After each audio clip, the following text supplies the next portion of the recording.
Hey, what's up? So this is Comic Book Neil, and I'm going to be showing you guys how to do a really cool painting here. We'll go through it, give you some tips and tricks, and this is using Paintstorm. Paintstorm is only $20, and you own it for life. It's not like a monthly thing. Awesome. I love this thing, to doing like Bob Ross type paintings. It's fabulous. It's also great for doing other kinds of paintings. So it just has the most feel of real paint. All right, so let's get started. These are my free brushes, by the way. The digital Bob Ross brushes you can get at masterpaintingnow.com. The link is in the description of this video.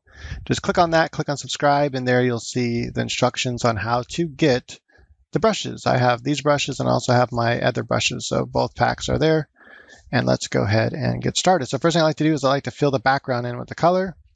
And then I'm using the sky brush here to start adding some light color. And I noticed that the size is, well, too big, but also opacity is not on. For some reason, if you have my brushes already, or you get my brushes and download them, some of the brushes don't work right because for some reason the update made it to where some of them turned off size and opacity. I'll try to update them, like go through all of them and see which ones it messed up. But for sure, the clouds in the sky I figured out in this video were messed up, so I had to go and click on opacity and size for some of them. For this one, I just like opacity on. So you want to click a little icon here for opacity and then click on pen pressure. You can see how just it's like way too much, right? That's not how it should be. And so I actually went to my other brushes for a second here and used that brush to add a little bit of texture in as well. I love this brush. The mountain brush here is just a fantastic brush. It like lays down a lot of shape really fast and a lot of like kind of texture. So here's where I realized it was wrong. So I went in there and you saw I clicked on opacity right there, then click on pen pressure at the top. Boom, put a check there. And now it'll be to where I can, the lighter I paint, the lighter it'll be. And I notice my clouds here aren't working right either, and so I have to fix that as well. I do the same thing, but I click on size and I click opacity for size and for pen pressure for size, and then also for opacity on both of them. There you go. So now it's working how I usually have it working. To do the cloud brush, like sometimes I'll kind of move the way I want the clouds to go, but then I'll also kind of do little circles. And at this point, I'm just kind of testing out brushes. So I'm just kind of go past all this and I kind of fix all the cloud brushes really quick.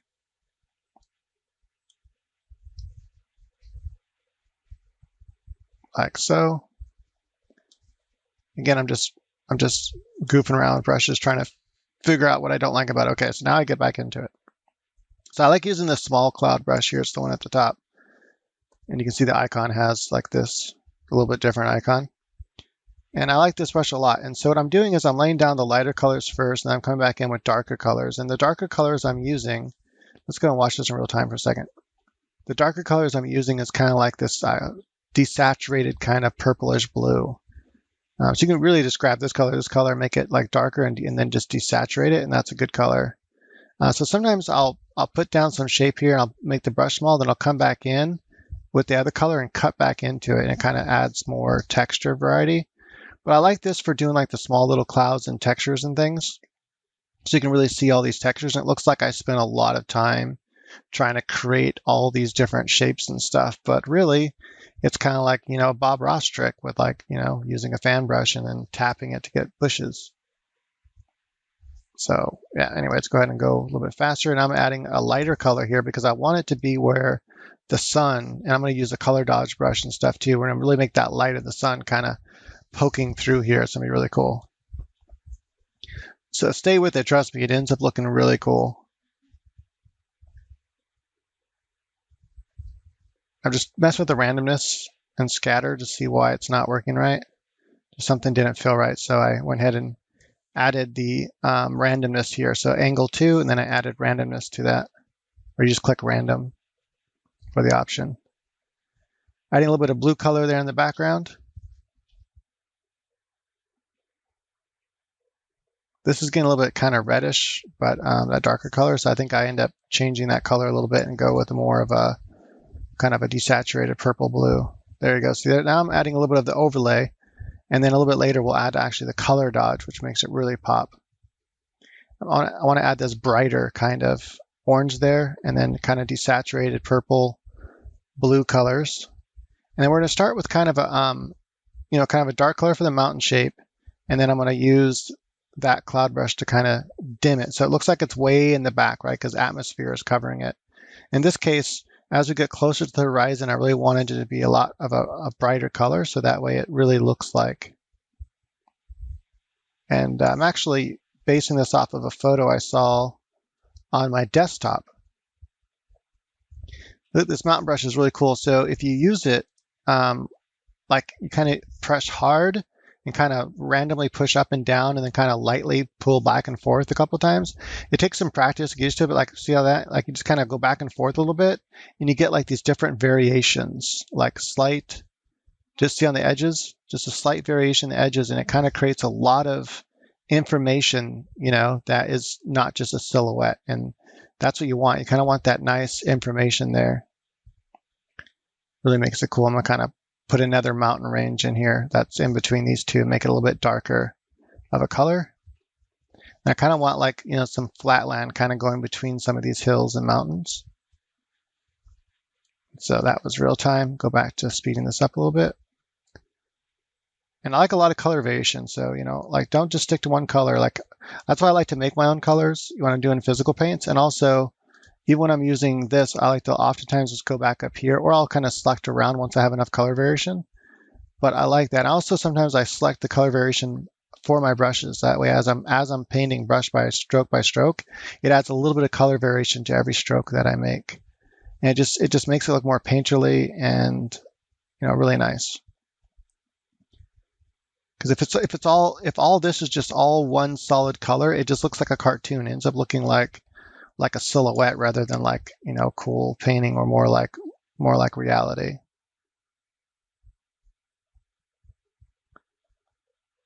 I wanted to add some pink in there. That definitely wasn't in the photo, but I like to just add stuff on. At this point, I just kind of had that mountain there as a guide to kind of know where I wanted to be. I kind of want to pull it down a little bit, like almost like rain and like rays.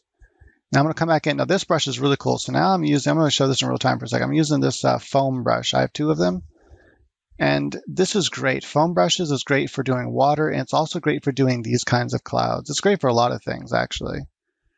But you kind of just, it has an angle on it. You can turn the angle off, but I have it to where it uses your pen tilt for the angle. So as you tilt your pen, you can actually rotate this shape. And by default, I have it kind of horizontal. But if you wanted to go up and down, you can tilt it, or you can just make another variation and slightly tilt it over here in the options. So I'm actually thinking about what I wanted to do there. And so, yeah, you just kind of, you know, pull colors kind of back and forth, and then kind of use a darker color than a lighter color. And you kind of create this kind of look of, you know, how sometimes clouds look at sunset. And this is also really nice for doing like water and doing like the little shapes in the water. All right, so I kind of want this kind of like just God sky here. And you know what I love about doing a painterly style, or just like kind of impressionistic, you know, like Bob Ross, I kind of consider a type of impressionism. It's like a painterly style, but definitely a kind of impressionism. He's just trying to catch the impression of reality rather than capture reality itself. And so, you know, this is what you just kind of abstract a lot of things. You're not really trying to paint it, you know, so realistic. You're trying to capture the concept, and mostly it's the shapes that created by shadows, and then the light, and then the color, right? So you're just trying to capture what you're looking at rather than copy it. And you want to invent colors, because oftentimes I think paintings look better when you invent colors, like when you just add colors that aren't there in real life.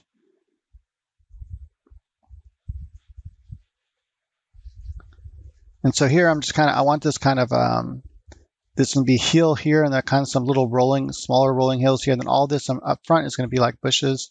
We're going to have some trees over here. And so I'm kind of thinking about how I'm kind of planning it out, like where I'm going with this. And I like this brush. I don't like that one.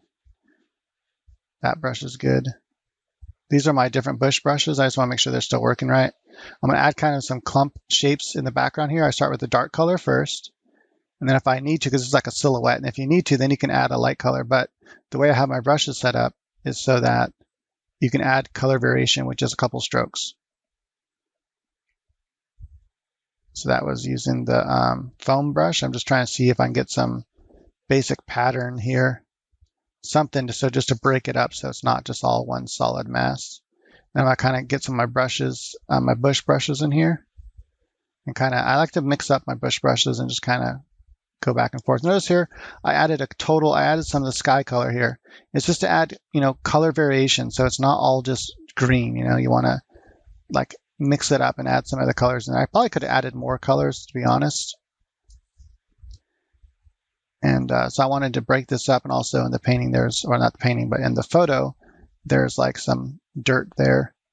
And then I was like, well, I could try to paint, because it's like leaves, like what they did. And let me show you real quick. So like I said, this was a photo that just popped up on my desktop here. And they have like all these leaves right now. I could take the time and try to paint some impressionistic kind of abstraction of this. That would have taken just so much more time though. And I was like, no, you know what? I don't really want to do that. I can get the same idea. I can still get this impression. So I can still get this same kind of impression I'm going for without having to add all that detail. And I can just use my bush brushes here. And I kind of go with almost like rows of bushes. Like it could be, I don't know. It could be grapevine, because grapevines kind of look like that. Or it can just be, rows of just whatever, right? So I just wanted to break it up and make it a little different. And I'm kind of experimenting with different brushes here to see, I'm not really sure what I want to do yet. So I'm just kind of experimenting. I really like this brush this is the pine tree. I think it's called Pine Tree Furry. Anyway, it's like right here underneath this brush here. And this brush is fantastic for doing like little details. You kind of want to just kind of tap it and just slightly touch it to the canvas. You're not like, you can do brush strokes with it too and get like some really cool like sand type stuff. But if you want texture, you just kind of tap it really, for the background here, I'm tapping it lighter so I get smaller. And you can also change the brush size as you go back and make it bigger as you come forward. But it's just take colors and kind of mix them back and forth. I just wanted some brighter greens in here. And I notice I'm pulling it more toward the yellow, right, to get color variation. So when you're doing green, you don't want to just do one shade of green. You want to do some desaturated greens, some more saturated greens, and also move up and down on this color wheel. Go toward blue and go toward yellow, right, and really get all these different variations of green. And it just makes it look more lively. And look how much blue is all in here for the darks. That's why I started with that blue color.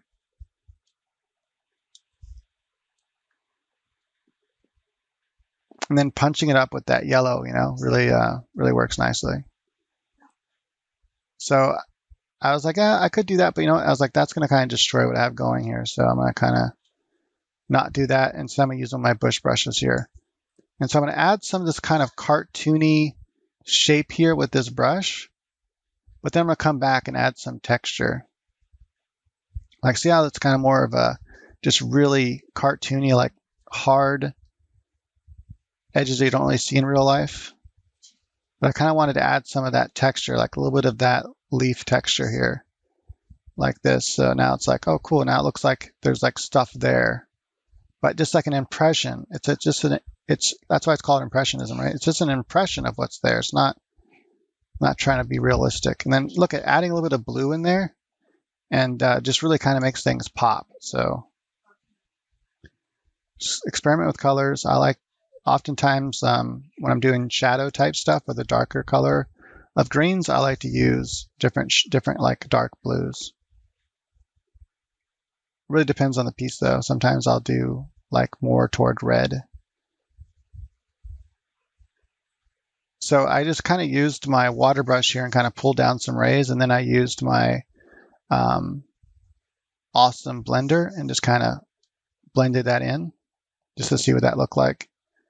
And then here, color dodge. So use the sky brush and then color dodge, and look at this. Just add a little bit of punch. It's like boom. Like that a lot. I'm going to add some bushes over here. I'm going to do kind of a purple now. So because I want these trees to kind of be greenish brown. And so I'm doing this kind of purple this time for the background. And then I can add a little bit of brown, add some branches in there. I couldn't figure out why my ink brush wasn't working right. I had actually up here, I had set the settings to color.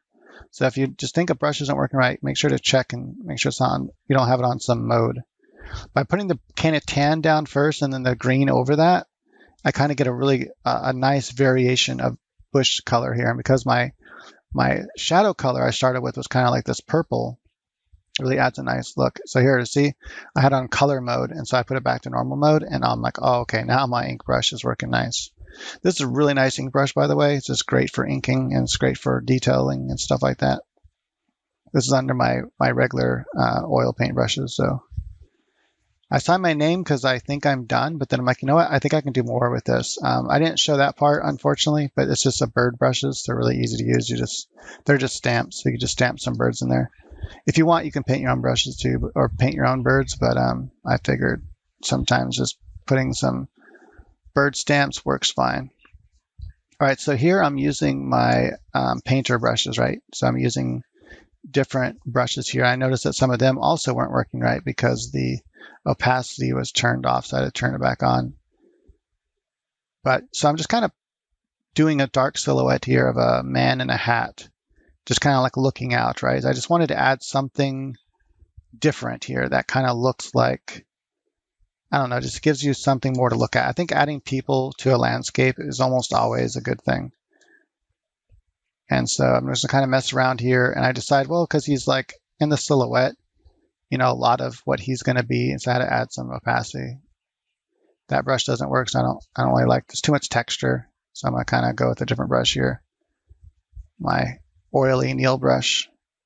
And again, I had to turn the opacity on. I had to turn it down like this because it just wasn't feeling right. It's really kind of a bummer that whatever update they did, like, messed up a lot of my brushes. So here we go. He's got kind of like bluer pants on, but I didn't want it to be too blue because, you know, he's like, you know, he's silhouetted, and we have like the orangest light of the sunset kind of hitting him. So I want to make sure that it wasn't too blue. I think I need a little more detail here. I really want this to kind of pop out. I know it's a silhouette, but I still want this part to pop out. Just doing a basic hand here. And again, this is just, you know, from imagination, this part. You can always get references and try to find something that kind of fits what you're doing. But I just needed a basic guy, just an impression of a dude that's just looking out over, and there we have it. So yeah, I thought that was cool, and that was the end result. And again, so this is like, I really love this style. This only took me like an hour and 20 minutes to paint in real time. And I could actually paint it even faster than that. Like, I've painted a lot of these impressionisms in like 20, 30 minutes. Like the Bob Ross stuff, I've actually followed along with Bob Ross, painted what he's painting, but on this software. And I did that in like, 20, 30 minutes. I just went right along with them. So when you get good at it, you can actually go really fast. But, sometimes it's just good to relax and just be in the moment, because it's kind of like almost like a form of meditation. You're just kind of in the moment. You're kind of feeling it out. And like, you're not trying to paint what you see. You're trying to interpret what you see, right? How would if I wanted to paint this from imagination, how would I do that? Like Bob Ross style.